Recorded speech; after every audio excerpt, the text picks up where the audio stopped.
इन्होंने नारा दिलवा तो दिया आपकी बार 400 पार, लेकिन इनके टोटे पड़ रहे हैं 300 पार के भी। और इस दिल्ली में जहाँ पर 7 सीटें हैं, इन 7 सीटों में एक भी मुसलमान कैंडिडेट को कोई भी पार्टी टिकट नहीं देती है। तो मोदी जी तो 75 साल के हो गए, मुझे समझ में नहीं आ रहा है कि जब 60 साल का बंदा गवर्नमेंट जॉब में नहीं जा सकता तो 75 साल का बंदा सरकार कैसे चला रहा है, देश कैसे चला रहा है। सारे जितने भी मॉडल चले हैं वो मुस्लिम इलाके में नहीं चले। मुस्लिम इलाके को इन तमाम पार्टियों ने एक तरह से अनाथ बनाकर छोड़ा। मुझे पता है मैं फाइट पर हूँ और लगातार मुझे धमकियां भी आ रही है, लगातार मुझे ऑफर भी आ रही है, लगातार यहाँ पर कोई भी सरकारी कम्युनिटी सेंटर नहीं, यहाँ पर कोई भी सरकारी डिस्पेंसरी नहीं, यहाँ पर कोई भी सरकारी एम्बुलेंस नहीं, यहाँ पर कोई भी सरकारी पॉलिटेक्निक नहीं जहाँ पर मुसलमानों की बच्चियां जाकर कोई भी स्किल सीख सकें। सिलाई है, कढ़ाई है, बुनाई है, ड्राइव, कुछ भी नहीं है।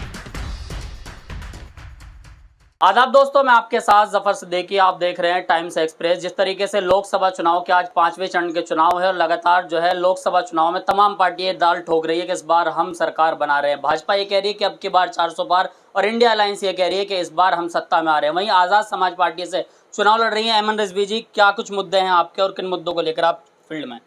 देखिए, हमारे बेसिक मुद्दे ही, हमारा मुद्दा रोज़गार है, हमारा मुद्दा एक तरह की महंगाई है और चांदनी चौक के जो मुद्दे हैं, मतलब हमारी पार्टी इतनी बड़ी पार्टी तो नहीं कि हम ये कहें कि हम सरकार बना रहे हैं या फिर हम मोदी को भगा रहे हैं, हम योगी को हटा, ऐसा कुछ मसला नहीं है। हमारी पार्टी बहुत कम इलाकों में लड़ रही, बहुत कम सीटों पे लड़ रही। तो मैं क्योंकि चांदनी चौक की प्रत्याशी हूँ और मेरा चुनाव चिन्ह केतली है और बैलेट नंबर 18 है। और आपके चैनल में जो सुनना है 25 तारीख में ज़रूर बैलेट नंबर 18 पर वोट लगा कर आए जो 18 साल के हों। तो हमारा मुद्दा जो चांदनी चौक के लोकल मुद्दे हैं, जैसे चांदनी चौक में मुसलमान एरिया बहुत ज़्यादा है और मुस्लिम वोट जो है यहाँ नियर अबाउट जो है वो 35 से 40% है और दलित जो है यहाँ पर 35% के करीब है। लेकिन उसके बावजूद चांदनी चौक जो हाईलाइटेड सीट है, यहाँ पर अगर आप अंदर जाकर देखें तो आपको एक स्लम बस्तियाँ नज़र आती हैं जो सर मुसलमानों की हैं। आपको यहाँ पे कूड़े की प्रॉब्लम नज़र आएगी, आपको यहाँ स्कूल की प्रॉब्लम नज़र आएगी। यहाँ पर एक स्कूल है, ईदगाह स्कूल है, जो सरकारी ईदगाह स्कूल है। 75 साल कांग्रेस ने यहाँ सरकार बनाई, वो आज तक टेंट हाउस में चल रहा है। उसके बाद हमारे केजरीवाल साहब आते हैं जो कहते हैं कि पूरी दुनिया में इनका जो स्कूल मॉडल है वो वाह वाह करा और दुनिया ने यहाँ पर आकर विजिट करी कि केजरीवाल आपने ऐसा क्या करा कि हिंदुस्तान के तमाम निपट गंवारों को आपने पढ़ा दिया। तो वो स्कूल आज भी टेंट हाउस में चल रहा है। तो मतलब कहने का मतलब है कि सारे जितने भी मॉडल चले हैं वो मुस्लिम इलाके में नहीं चले। मुस्लिम इलाके को इन तमाम पार्टियों ने एक तरह से अनाथ बनाकर छोड़ा। आप ये देखिए कि इतनी बड़ी आबादी होने के बावजूद यहाँ पर कोई भी सरकारी कम्युनिटी सेंटर नहीं, यहाँ पर कोई भी सरकारी डिस्पेंसरी नहीं, यहाँ पर कोई भी सरकारी एम्बुलेंस नहीं, यहाँ पर कोई भी सरकारी पॉलिटेक्निक नहीं जहाँ पर मुसलमानों की बच्चियां जाकर कोई भी स्किल सीख सकें। सिलाई है, कढ़ाई है, बुनाई है, ड्राइव, कुछ भी नहीं है। तो मतलब एक तरह से आपने इस इलाके को वंचित रखा। हर यहाँ पर बार मेंबर आते हैं और वादा करता है और कहता है मुसलमान हमारे साथ हैं। और दूसरी बात, हमें हमारी पार्टी ने जो टिकट दिया उसके लिए मैं अपनी पार्टी का बहुत एहसानमंद हूँ, खासकर चंद्रशेखर भैया आपके एहसानमंद हूँ, भीम आर्मी आपके एहसानमंद हूँ कि आपने इस दिल्ली में जहाँ पर 7 सीटें हैं, इन 7 सीटों में एक भी मुसलमान कैंडिडेट को कोई भी पार्टी टिकट नहीं देती है। जबकि कांग्रेस कहती है कि हम मुसलमानों की वजह से बर्बाद हो गए, हमें मुल्लाओं की पार्टी कहा जाता है। उसके बावजूद कांग्रेस ने भी आज तक चांदनी चौक में किसी मुसलमान को टिकट नहीं दिया। मुसलमान होने के बाद चलिए इन 4 सीटों में ना तो आम आदमी पार्टी ने किसी महिला को, 2 करोड़ की आबादी में आम आदमी पार्टी को एक भी महिला सक्षम नजर नहीं आई जो दिल्ली में आके ताल ठोकते पार्लियामेंट में जाती। एक भी महिला 2 करोड़ में कांग्रेस को भी सक्षम नजर नहीं आई जो पार्लियामेंट में जाके दिल्ली के लिए मुद्दे बयान करती और दिल्ली की बात रखती। तो इस बीच में अगर चंद्रशेखर ने और इनकी पार्टी ने, चंद्रशेखर भैया ने, इनकी पार्टी ने, एसपी ने अगर मुझे एक मुस्लिम महिला होने के बाद चांदनी चौक से टिकट दिया तो इसकी मैं एहसानमंद हूँ। जीता रहा तो ऊपर वाले के हाथ में, लेकिन हाँ मुझे पता है मैं फाइट पर हूँ और लगातार मुझे धमकियां भी आ रही है, लगातार मुझे ऑफर भी आ रही है, लगातार कांग्रेस की तरफ से मुझे आ रहा है कि बैठ जाओ, ये कर दो, हम फाइट पे हैं, हमारी सीट है। तो मेरा कहने का मतलब ये कि मैं अमन रिजवी अपने 40% वोट मांगने आई हूँ। मैं अमन रिजवी क्योंकि एएसपी एक दलित पार्टी है तो मैं यहाँ पर 35% वोट भी लेने, हमारा 75% वोट है तो मैं अपना वोट लेने आई हूँ। मैं किसी अग्रवाल का वोट काटने नहीं। हाँ अग्रवाल साहब आप मेरा वोट काट रहे हैं। अच्छा, लेकिन एक तरफ जहाँ प्रधानमंत्री का भी रियलिस्टिक बयान है, प्रधानमंत्री ने कहा कि अगर दूसरे लोग, उन्होंने किसी का नाम नहीं लिया, उन्होंने कहा कि दूसरे लोग सत्ता में आते हैं अगर हमारे अलावा, तो राम मंदिर पर बुलडोजर चल जाएगा, हेमंत रिजवी कैसे देख रही है? देखिए, ये तो मैंने कहा ना कि इनकी बात का और गधे की लात का कोई भरोसा नहीं होता। जब आपने देखा कि कहते हैं बच्चा और बूढ़ा एक समान। हमारे प्रधानमंत्री, हम उनकी बहुत इज्जत करते हैं, लेकिन सरकारी नौकरियों में कहते हैं कि 60 साल का हो गया, 60 आ गया, इसको रिटायर्ड कर दो। 60 साल की फाउंडेशन है, कहते हैं 60 आ गया, इसको चाय और चने पे जिंदगी गुजारेगा, बैठा रहेगा, महफिलें जमाएंगे, बुजुर्ग हो जाते हैं।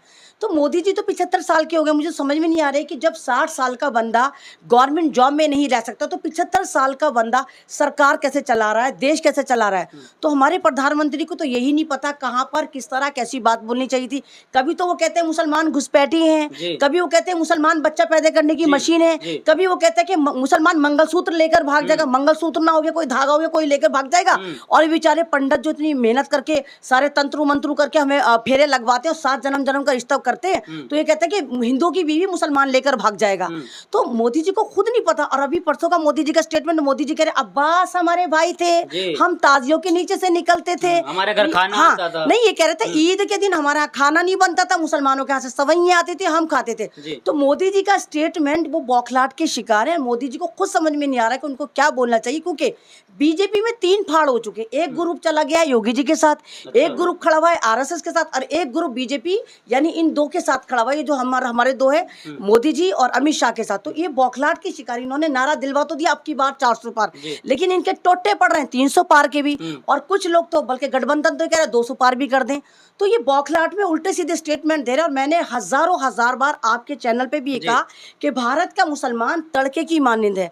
जिस तरह आप सब्जी बनाते हैं, दाल बनाते हैं, उसमें जायका लाने के लिए आप निहायत ही खूबसूरत तरीके से हींग का तड़का, तो लहसुन का तड़का, तो लाल मिर्च का तड़का मारते हैं ताकि वो जायकेदार हो। इसी तरह देश में तमाम पॉलिटिकल पार्टी मुसलमानों का तड़का लगाती हैं। अपोजिशन कहती है मुसलमानों हमारे साथ आ जाओ, मोदी जी आ जाएंगे, मोदी जी खा जाएंगे, गजवाइन हो जाएगी, पाकिस्तान उठा के भेज देंगे, तुम्हें घुसपैठिया बना देंगे।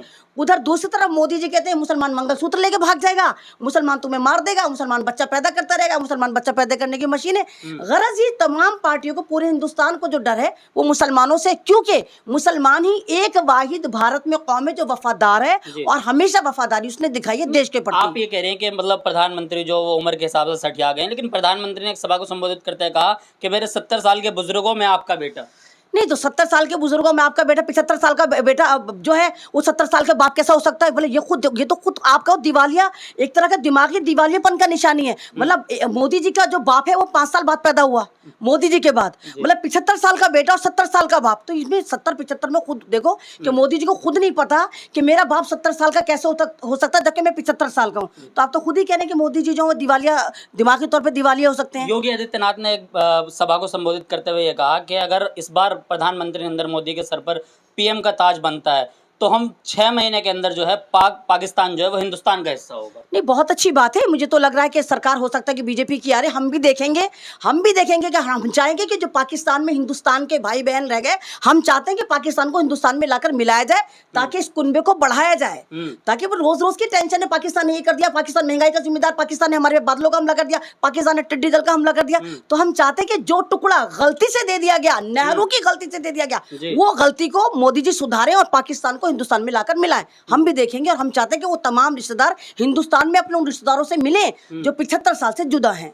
अमित शाह ये कह रहे हैं, अपने एक स्टेटमेंट को देते हुए अमित शाह ने कहा कि जो लोग गौ हत्या करते हैं, अगर प्रधानमंत्री तीसरी बार प्रधानमंत्री बनते हैं तो उन लोगों को उल्टा लटकाकर सीधा कर दिया जाएगा। हाँ, तो सबसे पहले अमित शाह आपसे सवाल है, जितनी भी ये गौ रक्षक कंपनियां हैं या जितनी भी बीफ एक्सपोर्टर हैं, ये सारे के सारे जैन बनिए हैं, इन लोगों को उल्टा लटकाया जाए और इन तमाम कंपनियों को बैन करा जाए, क्योंकि सन 2014 के बाद हिंदुस्तान नंबर 1 बन गया बीफ एक्सपोर्ट में। तो 14 के बाद तो आप ही की सरकार आई है, तो आप तमाम उन जैनियों को, उन बनियों को उल्टा लटका के उनकी खाल उधेड़ के उनकी खाल को एक्सपोर्ट करिए। अच्छा, एक आखिरी सवाल होगा कि क्या लग रहा है कि आज 5वें चरण की वोटिंग होनी थी, कई जगहों पर पोलिंग बूथ पर जो है लगातार शुरू के पहले चरण से ही जो है शिकायतें आ रही हैं, कहीं वोट डालने नहीं दिया जा रहा है, कहीं इलेक्शन कमीशन जो है वो दबाव बना रहा है, लोगों पर वीडियोस आ रही हैं। क्या लग रहा है कि वाकई सत्ता बदलाव की तरफ है या फिर प्रधानमंत्री की तीसरी बार वापसी हो रही है? नहीं, देखिए वही वाली बात है कि सत्ता परिवर्तन तो मुझे नहीं मालूम कि हो पाएगा नहीं हो पाएगा, क्योंकि उसके लिए सबसे बड़ा जो फैक्टर था वो ईवीएम था।